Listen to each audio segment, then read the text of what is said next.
Start out this morning by taking this opportunity to thank you for allowing me to be a part of the life of this church. I've learned a lot, and I don't know that I can yet put it into words, but it just keeps coming at me. I am about halfway through, and what I can say is that I really enjoy the time I spend here. I look forward when I get up on Sunday morning to driving down the freeway and arriving here. Many of you know, and now there's proof of it, that when I'm not here, I'm actually at home being a wife and a mother. And when I'm not at home, being a wife and a mother, or here at this church or in class in seminary, you can find me in my office at my job at ASU, Arizona State University.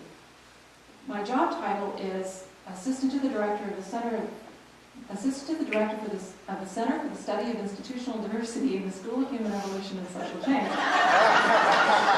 I love to share that because it always makes my husband giggle. I've worked at ASU for about 15 years now as an academic editor, helping people prepare their research in their final stages. And before then, I worked in the libraries for about 5 years. In addition to that, I grew up on the campus. My father was an English professor there, starting about 1969 until he retired in 1994. And when I was a kid, he used to take me with him to his office. And while he worked, I would wander off to Hayden Library, and I would wander about reading books about silent movie stars and old issues of Good Housekeeping from the 1920s. I had odd habits as a kid, but it was a wonderful place for me. As a child, there's about 4 or 5 floors of stacks at Hayden Library. Those are bookshelves about 9 feet high, and they're filled to capacity. So for me as a child, it was like a huge maze of books. Now I look back on it in hindsight, and I realize it was just a seemingly unending source of information. But all of that is just to say that for me, Arizona State University is a culture and a place that I have known all of my life. Now that I spend so much time at church, you could say that I, like many of you, I live in 2 different worlds. One that values empirical knowledge, a place where many believe that we can only know something when we see the physical proof of it, and one that values the knowledge that comes from faith. People often think of these 2 worlds as being in conflict, but I disagree. They only come into conflict when we try to substitute one for the other. That is, when we think that physical evidence can provide certainty of something, or that faith can be reduced to simply believing in something for which we have no proof. This, I think, is the mistake that Thomas the Twin made so long ago in the confines of that upper room. We tend to think of universities as places that we send our young people to go take their first steps towards adulthood while they get their degree. But that is only part of what goes on there. Universities are also places where graduate students, visiting scholars, and faculty do their research. They collect data, test their hypotheses, measure the outcomes, and publish their findings. There are researchers at ASU who are working on topics as diverse as developing stem cells for lung tissue transplants, or making affordable treatments for diabetic wounds out of certain types of honey, or, most famously, developing algae as a renewable fuel. The list goes on and is as surprising as it is prolific. In 2010, ASU received about $347 million in research grants, and its faculty includes 3 Nobel Prize winners.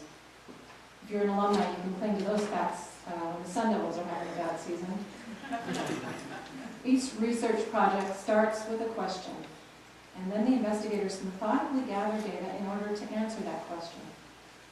With all the money, prestige, and potential advancements on the line, you'd be considered a fool, if not a fraud, if you accepted an answer to a question based on faith.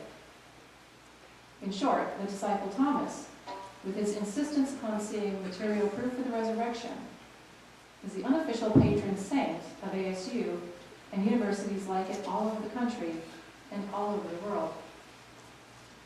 And universities are not the only places where material evidence is an absolute requirement before making a reasonable conclusion.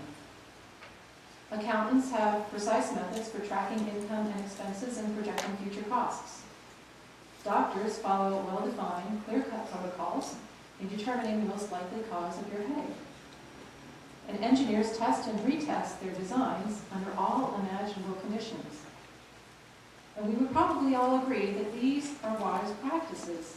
After all, who would be willing to give their children medication that hadn't been tested repeatedly? Or board an airplane where the aerodynamics were unproven?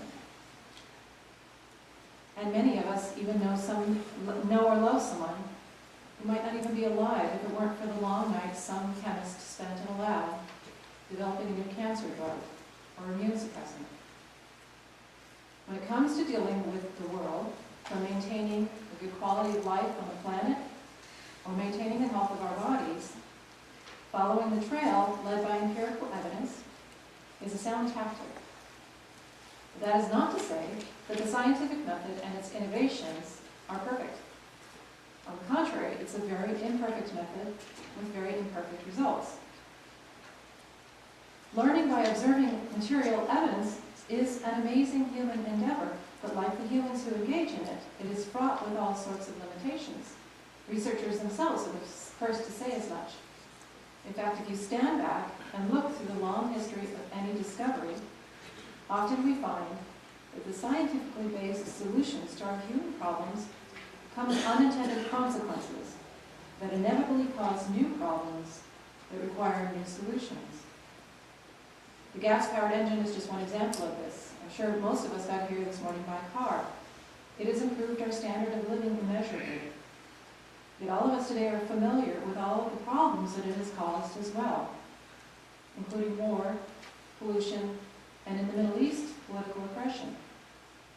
While cars and airplanes have liberated us in many ways, we have become a society that is completely dependent on oil for everything, from food to medicine to our very livelihood. Anyone who doubts that need only look at the shockwaves that ripple through the economy every time the price of oil rises. Most of our innovations have come at a cost. Everything from antibiotics to economic policies to food distribution. The great advancements and innovations that the scientific method has produced that have enabled so many of us to live have cost others their lives. This is a fact we can lose sight of in the first world, where we reap many of the benefits, while those in the developing world pay much of the costs. This is the only sign that empirical evidence is limited. Those who engage in research are starting to accept the fact that there is no such thing as a definitive answer to any question. As a researcher sets out to collect data and begins to hone in on the resolution of their initial question, they often find that they have succeeded in uncovering 1,000 more questions. It's like a very elaborate game of whack-a-mole. You know, where you hit the mole and 3 other pops up. During one of our weekly seminars where I work, an economist burst out in frustration one morning. Every time I think I finally have my question isolated down to its atomic level, it explodes into millions of subatomic particles. I looked around the room and everybody was nodding. In this sense, the material world, with its complexity and its unending mutations, offers only an illusion of certainty and a temporary reprieve from our suffering. The world of faith is quite a different place. While faith can sometimes come to us in a sudden burst of awareness, most often it is something that grows slowly within. Many times it starts when we hear a call from God, sort of like a tap on the shoulder and remember me. This call is going on all of the time and has been with us all throughout history. Some hear it early in life, others take a little longer to open up to it. It can come in church, on the street, out in nature, during a crisis, or even during our sleep. We can hear it like thunder, or we can realize it only in hindsight. The form the call takes doesn't really matter. All that matters is our response to it. We can respond like Samuel with a heartfelt, "Speak, Lord, your servant is listening." Or we can respond with a timid and reluctant "yes," as tiny as a mustard seed. Either way, that is enough for faith to take root and begin to grow within. In its truest form, faith benefits all, teaches us of God's love for all, calls us all to repent, and leads us all to forgiveness. Since it doesn't come from outside of us, it's not diminished or undone by the circumstances of our ever-changing world. Because faith transforms us, we become it. And in becoming it, we offer it to others through its presence in us, and not so much through the words of wisdom. For those who see through the eyes of faith, it is wholly reliable. In contrast to the vast complexity of the world around us, all religious knowledge culminates in God's one simple, eternal statement: I am. Knowledge that comes from faith is not filtered through the brokenness of this world. It is the still, small voice that so often is not a voice, but an inexplicable sense that there is more to this life than we can perceive through the material world. When we are open to it, we begin to discover in our own hearts the certainty that we had looked for in the seemingly concrete evidence we thought existed in the world of our senses. In the end, faith isn't really about proof at all. It's about our very being. Jesus says in John 14, "In a little while, the world will no longer see me, but you will see me. On that day you will know that I am in my Father, and you in me, and I in you." This is the faith in which we live and move and have our being. In this morning's reading, Thomas is looking for the resurrection through the lens of worldly knowledge. He insists that he will believe only when the empirical evidence is provided. And faith or no faith, at some point in our lives, many of us have similar doubts ourselves and try to resolve them, like Thomas, by looking for the concrete evidence of God's existence. But this can be like trying to fix a leaky faucet in the frying pan. There's nothing wrong with the frying pan, it just isn't the right tool for the job. Thomas has been disparaged quite a bit for his insistence on proof. But if we put ourselves in his place, his demand starts to sound somewhat familiar. There in that upper room, the disciples are frozen with fear, surrounded by hostile enemies, trapped without a clue as to what to do next.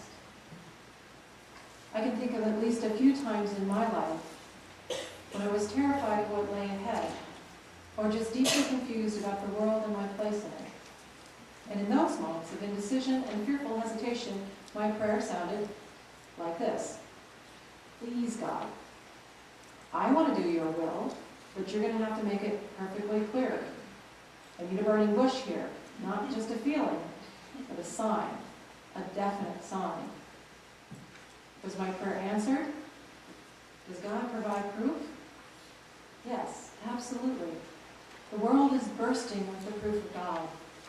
The bigger question is, do we have the eyes to see it? The problem with Thomas's request isn't that the empirical evidence doesn't exist. Jesus lets him see and touch his wounds. The problem is that empirical evidence doesn't nurture deep enough roots for faith to flourish. It doesn't take much to explain away Jesus' appearance to the disciples in the upper room if your belief is rooted solely on physical evidence. All it takes is for some convincing psychologist to come along and say, well, it was clearly a case of group psychosis brought about by the trauma of the crucifixion. And then it vanishes in an instant. And even when the evidence is present, we can still be blind to it. After all, how often does Jesus say in the Gospels, "The truth is right in front of you, and you do not see"? No, Jesus tells us that we are blessed when our faith comes from within and not from without. Placed there, it is able to weather the ups and downs of the road that lies ahead of us as his disciples. Reaching us at this level is no obstacle for God, but sometimes it is for us. Jesus enters the upper room despite its locked doors, but the locks with which we seal our hearts makes a much stronger barrier. The key to these locks lies in our willingness to be completely changed, to fully enter into this new life, to become this new creation. But once the way is made clear, and faith is established in the very core of our being, it is far more than mere proof. There, rooted deeply in our hearts, faith becomes the immovable rock of our salvation. Thanks be to God. Will you pray with me? Loving and sustaining Creator, we are so blessed that your steadfast love transcends time and space, entering into our hearts despite all the barriers we place in front of it. Continue to move in us, making us into something new in you, in life everlasting. Place your seal upon us, that we may share the good news of your return with all of our brothers and sisters. Give us eyes that see you, ears that hear you, hands that perform your work, and feet that walk in your ways. May the knowledge of your presence guard our path always. Amen.